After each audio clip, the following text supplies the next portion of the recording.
Okay, so good morning, students. Today we are going to deal with one of the finest poem by Rabindranath Tagore, where the mind is without fear. This present poem is written by one of the greatest Indian writer, Indian poet, Rabindranath Tagore. So before going towards the poem, the line by line poems, we are going through the uh, we are going to see about the author, about Rabindranath Tagore. So, who was Rabindranath Tagore? You might heard his name before, Rabindranath Tagore. So, see here, Rabindranath Tagore. So, we actually we called it as Rabindranath Tagore in Marathi Rabindranath Tagore असं म्हणतो आपण मराठीमध्ये but it is actually Rabindranath Tagore be who was born in 1861 and died in 1941. 1861 ते 1941 हा त्यांचा life span होता. Who contributed immensely to giving modern India a place on the world literary scene. He contributed for modern India. What is modern India? What is difference between India and modern India? So before independence and after independence, 1950च्या दशकाच्या नंतरचा जो काळ होता ना 1920-30च्या नंतरचा, so that India is called as a modern India. नवीन सगळ्या गोष्टी इंडियामध्ये यायला सुरुवात झाली होती. मॉडर्नायझेशन जे होतं ते वेस्टर्न कंट्रीज कडून इंडियामध्ये यायला सुरुवात झालं होतं. मग ते कोणत्याही याच्यामध्ये असेल, आर्टमध्ये असेल, लिटरेचरमध्ये असेल, स्कल्पचरमध्ये असेल, बिल्डिंग्समध्ये असेल, आर्किटेक्चरमध्ये असेल, म्युझिकमध्ये असेल, प्रत्येक स्ट्रीममध्ये नवीन गोष्टी यायला सुरुवात झाली होती. That's why it is called as a modern India. त्याला तेव्हापासूनचे जे आहे मॉडर्नायझेशन स्टार्ट झालं आणि मॉडर्न इंडिया कन्सिडर झालं. So Rabindranath Tagore contributed for that modern India basically in the terms of literature, in the terms of arts किंवा literature, साहित्याच्या याच्यामध्ये त्यांनी त्यांचं योगदान दिलेलं आपल्याला दिसून येतं. And he helps India to place in the world literary world, त्या लिटररी वर्ल्ड मध्ये स्वतःची एक ओळख निर्माण करण्यासाठी त्यांनी मदत केली. Was multiface personality and Rabindranath Tagore was a multiface personality. Multiface म्हणजे कशा पद्धतीची, लिटरेचरमध्ये एखादा व्यक्ती कविता लिहितो, फक्त एखादा स्टोरी लिहितो, एखादा नॉवेलच लिहितो, but he is a multi talented person होते ती. आणि त्यांनी जे आहे, he was a poet, again he was a dramatist, a short story writer and a novelist. So all kind of type of literature he was written. He was also a philosopher and a nation builder. He was also a philosopher, तत्वज्ञ होते ते, and again a nation builder. His thoughts about the nation, his thoughts about the community, his thoughts about the religions are very important and that are guided us still. ते आता पण आपल्याला मार्गदर्शन करतात. That's why he was called as a nation builder. That's why we praise Rabindranath Tagore in that way. Rabindranath टागोरांना आज आपणही त्या दृष्टीने बघतो, because he was one of the greatest nation builder. He wrote primarily in Bengali but translated a number of his own works into English, and in the process he wrote them afresh. So basically he is from Rabindranath Tagore was from Bengal. ते Bengal कडून होते, बेंगॉलचे होते proper. That's why his main writings language is Bengali. ते बेंगॉली भाषेमध्ये लिहायचे. But after that all of his work or some of his work he translated into English himself. त्यांनी स्वतःच त्या बेंगॉली भाषेचे ट्रान्सलेशन त्यांनी इंग्रजीमध्ये केलं. अँड त्याच प्रोसेसमध्ये त्यांनी त्याच्यामध्ये असणाऱ्या ज्या चुका आहेत किंवा काही बग्स आहेत त्यांच्या रायटिंग मधले, ते फ्रेश इंग्रजीमध्ये लिहिताना त्यांनी ते सुधारले. That's why his writing is becomes a pure writing. त्यांची रायटिंग जी आहे ती प्युअर बनली. Of the volumes of poetry which he read into English, the important ones are Gitanjali and the Gardiner. The Gitanjali and Gardiner, these two collection of the poetry is important. हे गीतांजली आणि Gardiner हे जे आहे हे important आहे. याच्यावर तुम्हाला objective स्वरूपामध्ये प्रश्न येऊ शकतात. These are the two important or the main work written by the Rabindranath Tagore. Rabindranath टागोरांचे हे महत्वाचे वर्क होते ज्याच्यामुळे त्यांना एक प्रसिद्धी मिळाली जगामध्ये. The songs of Gitanjali are mainly devotional poems in Indian tradition. In the Indian tradition. And what is Gitanjali? Gitanjali is a collection of poems. Gitanjali एक कलेक्शन आहे, कविता संग्रह आहे. So Gitanjali poem or that collection of that poem, it is depicted Indian tradition. भारतीय परंपरा, प्रथा, परंपरा ज्या आहेत, इंडियन ट्रेडिशन त्याच्यामधून आपल्याला दिसून येते त्यांच्या रायटिंग मधून. His Crescent Moon is a collection intended primarily for children but has a powerful appeal for adults who have lost the child's capacity for wonder and joy. And this work, Crescent Moon, it is written for the child. लहान मुलांसाठी किंवा child literature आपण ज्याला म्हणतो ते त्यांनी लिहिलं होतं. The Gardiner is mainly a love poem, and the Gardiner is a love poem. The Gardiner is a love poetry. याच्यावर असे प्रश्न येऊ शकतात तुम्हाला ऑब्जेक्टिव्ह मध्ये की गीतांजली डिपिक्ट्स काय, गीतांजलीमध्ये कशाच्या पोएम्स आहेत. So it is deals with the Indian tradition.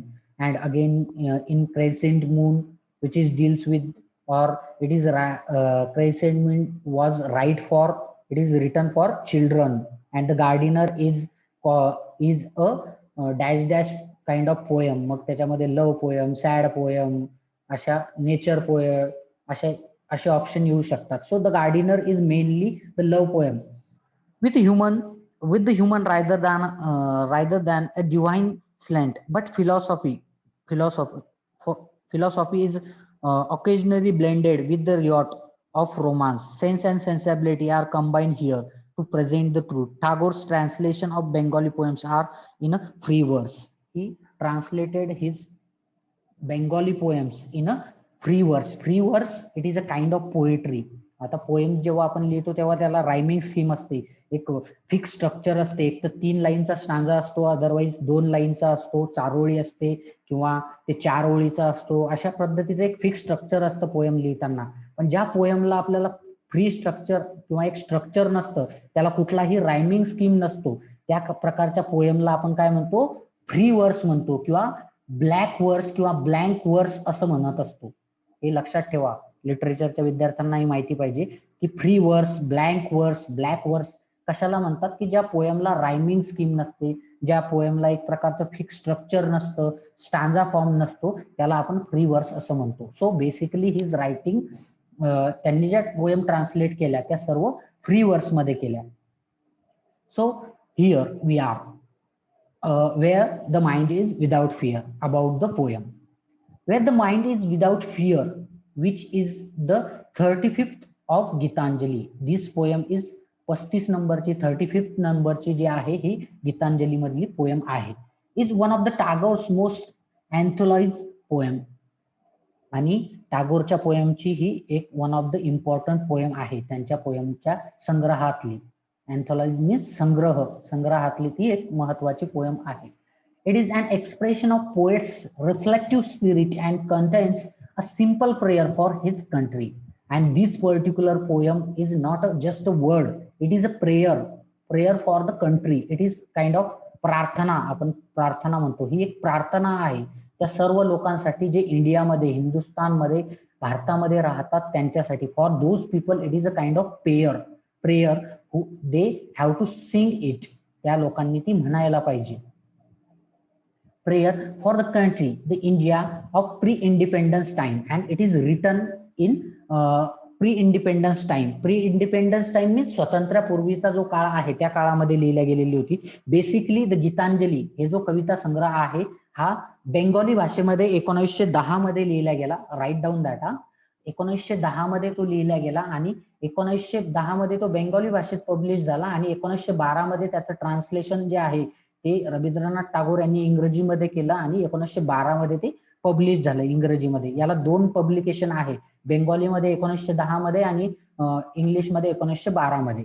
So in 1912 that before independence that poem is published or that poem is come forward in front of the people. So it is a prayer for the Indian people, but the prayer has a universal message. But although that prayer is for the India, but it has a universal message. पूर्ण जगातील लोकांनी याच्यापासून एक message घ्यावा, याच्यापासून एक सीख घ्यावी, अशा पद्धतीची ही पोयम आहे. But the prayer has a universal message which makes it still relevant. It is still relevant. रिलेव्हंटचा अर्थ काय होतो, तर सगळ्यांना ती लागू पडते. It is still relevant to all the people all over the world.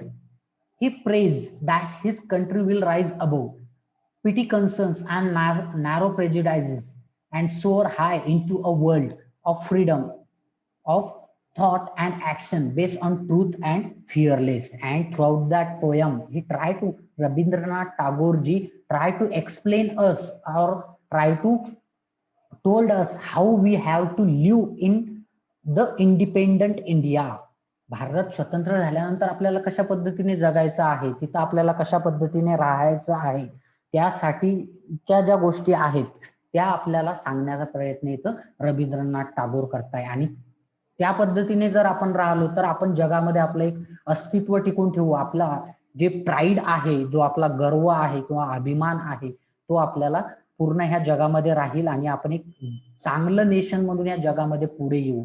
एक आपण आत्ताच्या काळामध्ये पण आपण ऐकतो बघा की India is considered as a guru of the country. Guru म्हणून आपण कन्सिडर करतो.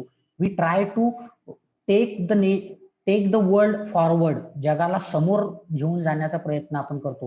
This is the philosophy of Rabindranath Tagore, Swami Vivekananda यांची ही फिलॉसॉफी आहे की वसुधैव कुटुंबकम किंवा हे विश्वची माझं घर, ही आपली संस्कृती आहे. Throughout that culture we try to take all the people around us. आपल्या सोबत घेण्याचा प्रयत्न आपण करतो आणि हीच फिलॉसॉफी इथं रवींद्रनाथ टागोर यांनी सांगण्याचा प्रयत्न आपल्याला केलेला आहे. And look at the lines here. We are going to discuss the lines directly. I hope you guys understand the background of the poem or about the poet. You guys understand that. Now I am going to start the poem. So the title of the poem, Where the Mind is Without Fear. Where the mind is without fear. Fear means भीती. So where the mind is without fear, अशी जागा, आपण अशा जागेमध्ये किंवा अशा place मध्ये आपल्याला राहायचं आहे. आवाज येत नाहीये. Okay, just a minute. So wear the mind is without fear, अशी जागा किंवा अशा ठिकाणी अशा प्लेस मध्ये आपल्याला आपलं जीवन जगायचं आहे की अशी कंट्री आपल्याला करायची आहे इंडिया, की जिथं आपले माइंड जे आहे ते फिअरलेस असतील, आपण मुक्त असू. So that is the title, where the mind is without fear. Look at the lines here. Look at the lines here. First lines, where the mind is without fear, the head is held high. The head is held high.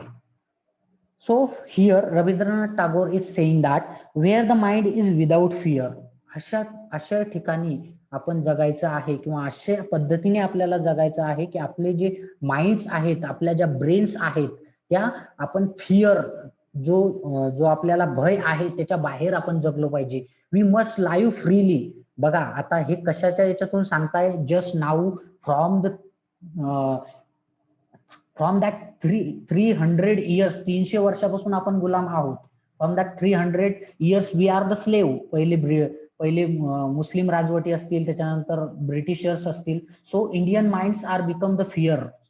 It is full of fear. आपल्या याच्यामध्ये पूर्ण भय होता, डर होता. आपण एक slave होतो, त्यांच्यासाठी एक गुलाम होतो आतापर्यंत. आणि आता आपल्याला स्वातंत्र्य मिळणार होतं आणि ते स्वातंत्र्य मिळाल्यानंतर आपल्याला फ्री जगायला पाहिजे.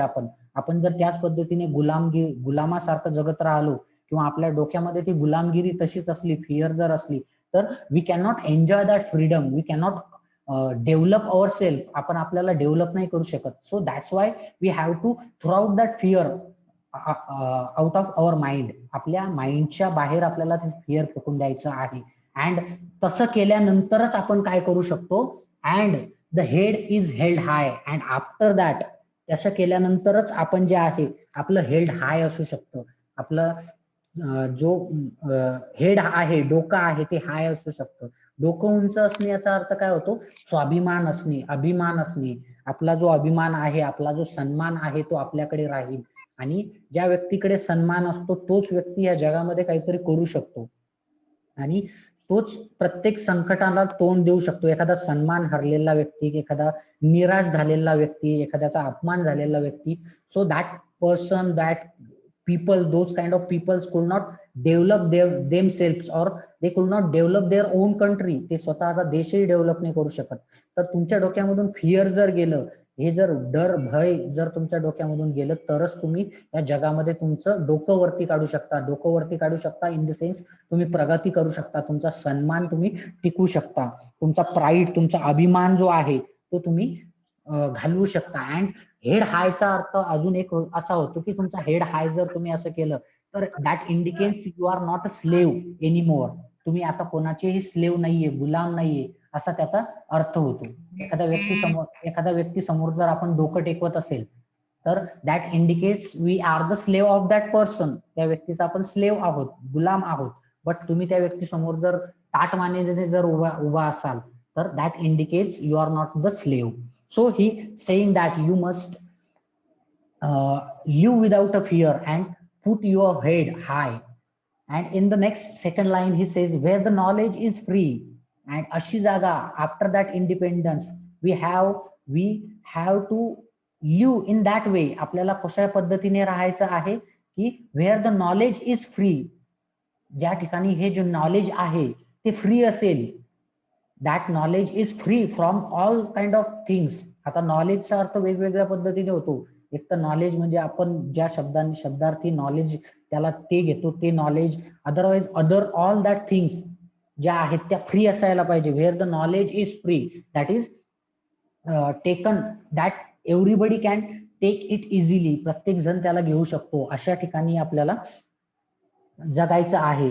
where the world has not been broken up into the fragments by the narrow domestic walls. आणि ज्या ठिकाणी हे जे जग आहे that is not broken up, where the world has not been broken up into the fragments. fragments चा अर्थ होतो पीसेस, तुकडे. त्या तुकड्यांमध्ये ते जग विखुरलेलं नसावं. आता बघा आपल्या याच्यामध्ये जे आहेत छोटे छोटे राज्य झालेले आहेत, इंडियामध्ये पण एकदम छोटे राज्य आहेत. त्या राज्यांच्या, आपल्या पण भारतामध्ये काही राज्यांच्या सीमावरून वाद आहेत. जसं आपण बेळगावला जर गेलो तर बेळगाव महाराष्ट्रात आहे का तिकडे याच्यामध्ये आहे, त्याच्यावरून तो वाद आहे. असा काश्मीरचा वाद आहे, इकडून चीनच्या साईडने वाद आहे. सो हे जे आहेत प्रत्येक देश किंवा राज्य जे आहेत तुकड्यांमध्ये त्या ब्रोकन पार्ट्स साठी लढताय एकमेकांसाठी, त्या ब्रोकन पार्ट साठी एकमेकांशी लढताय. Where the world has not been broken up into the fragments means if you want that freedom, if you want that fearless mind, then you must have live combinedly. तुम्ही सर्वांनी एकत्र राहायला पाहिजे. जग जे आहे त्यांनी एकत्र राहायला पाहिजे. आता जगामध्ये जर तुम्ही वाद बघितले, माणसांमध्ये वाद होत आहे, ते कशासाठी होत आहे तर त्या जमिनीच्या तुकड्यांसाठी होत आहे. आता पॅलेस्टाईन मध्ये, इस्रायल मधला तुम्ही वाद ऐकला असेल काही दिवसांपूर्वी. तिथं किती लोक एकमेकांसाठी त्या जमिनीच्या एका छोट्याशा जमिनीच्या भागासाठी त्यांनी एकमेकांशी युद्ध केले. So this is just terrible thing. We must have to live as a brothers and sister. ह्या जगामध्ये आपल्याला सर्वांना सोबत राहायचं आहे. त्या तुकड्यांसाठी आपल्याला एकमेकांशी भांडायचं नाहीये. Fragments by the narrow domestic walls. Narrow domestic walls means त्या बॉर्डर्स ज्या आहेत त्या बॉर्डर आपण आखलेल्या आहेत. नॅरो म्हणजे एकदम छोट्याशा, डोमेस्टिक म्हणजे घर, डोमेस्टिकचा अर्थ घरगुती होतो किंवा, आणि वॉल्स म्हणजे भीती. तर ते जे आपण आखलेले आहेत, लाईन्स आखलेल्या आहेत, त्या लाईन्स साठी आपण झगडतो आहोत. सो त्या प्रकारच्या लाईन्स आपण पुसून टाकायला पाहिजे. किंवा we have to live peacefully, एकमेकांसोबत आपण पीसफुली राहायला पाहिजे. In the next line he says that where words come out from the depth of the truth and where in which country after that independence, त्या इंडियामध्ये स्वतंत्र झाल्यानंतर त्या ठिकाणचे जे वर्ड्स आहेत, आपण जे बोलणार आहोत ते आपल्या डेप्थ ऑफ ट्रूथ मधून आले पाहिजे. Means you must have a truth by your side. तुम्ही सत्यच प्रत्येक गोष्टीमध्ये बोलले पाहिजे. Where words come out from the depth of truth, ज्या ठिकाणी त्या स्वातंत्र्यानंतरच्या इंडियामध्ये जे आहे आपण नेहमी सत्यच बोललं पाहिजे किंवा सत्यच तिथं बोलल्या गेलं पाहिजे. बिकॉज वाय, जर आपण खोटं बोलत असेल तर त्याने जे आहेत संबंध टिकत नाही. एकमेकांशी जर खोटं बोलत असेल तर संबंध टिकत नाही. सो ते वर्ड्स जे आपण बोलणार आहोत, ज्या गोष्टी त्याच्यानंतर स्वातंत्र्यामध्ये ज्या घडणार आहेत, त्या सगळ्या सत्य असायला पाहिजे. In the next line, where the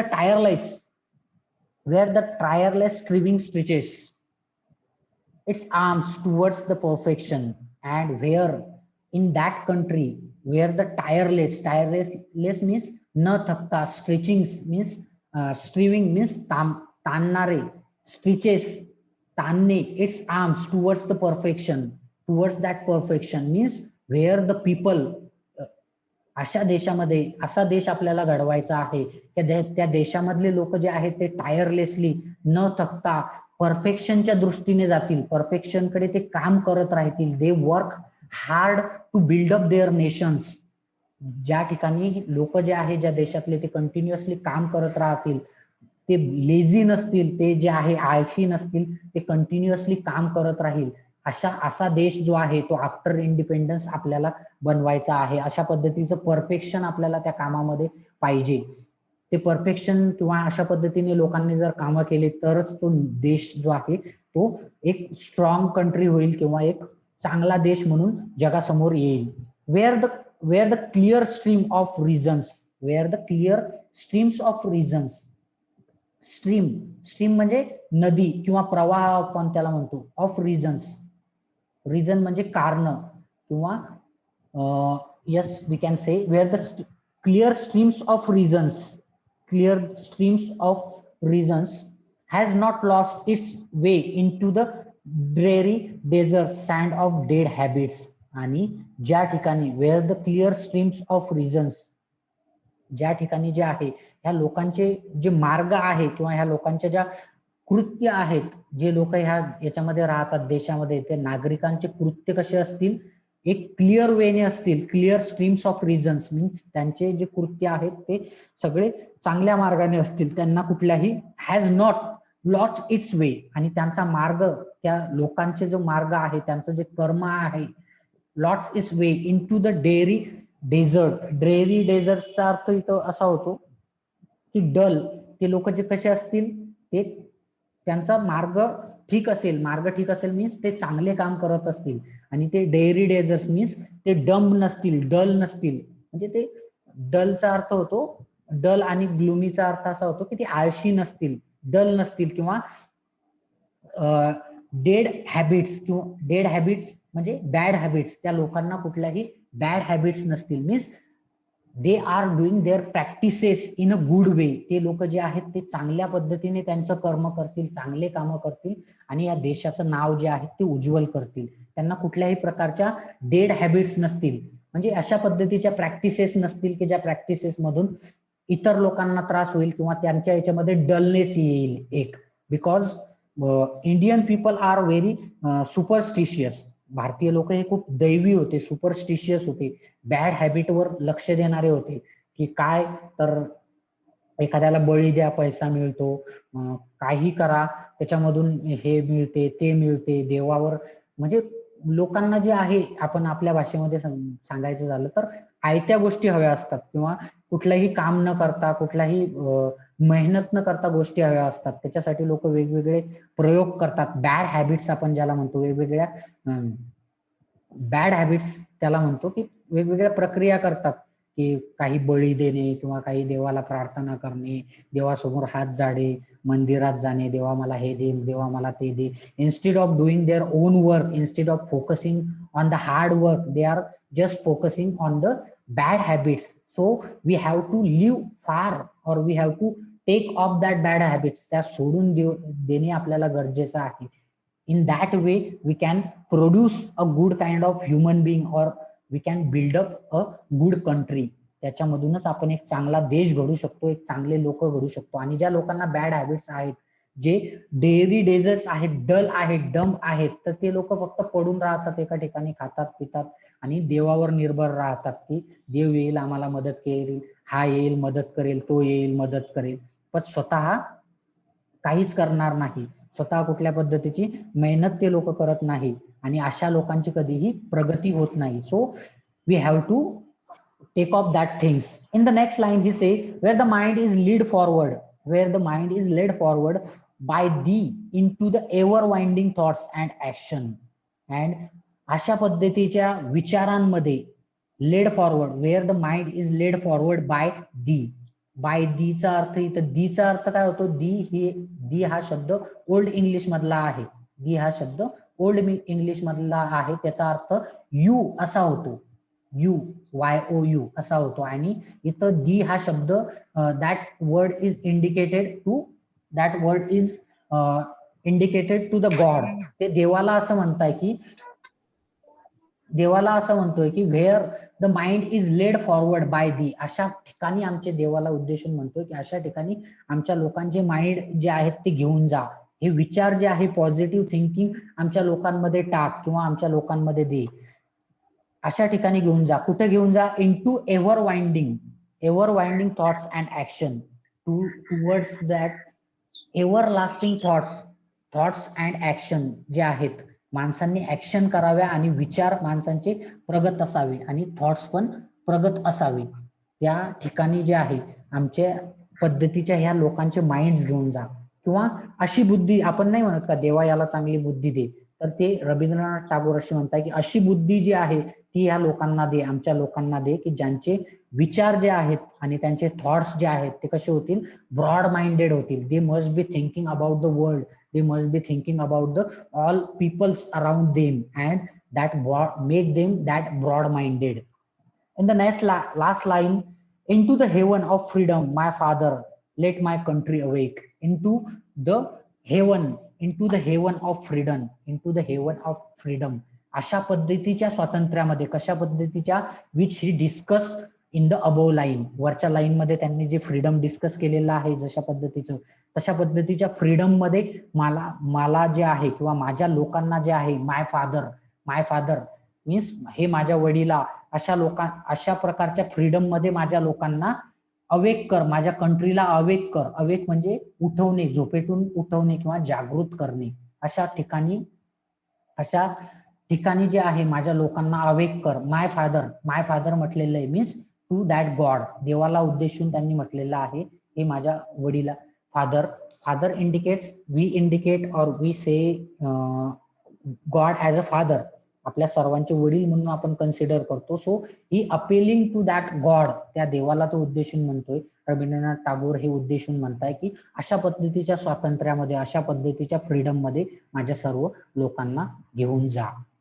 so this is the poem where the mind is without fear, is one of the greatest poem by Rabindranath Tagore. I hope you guys understand that poem.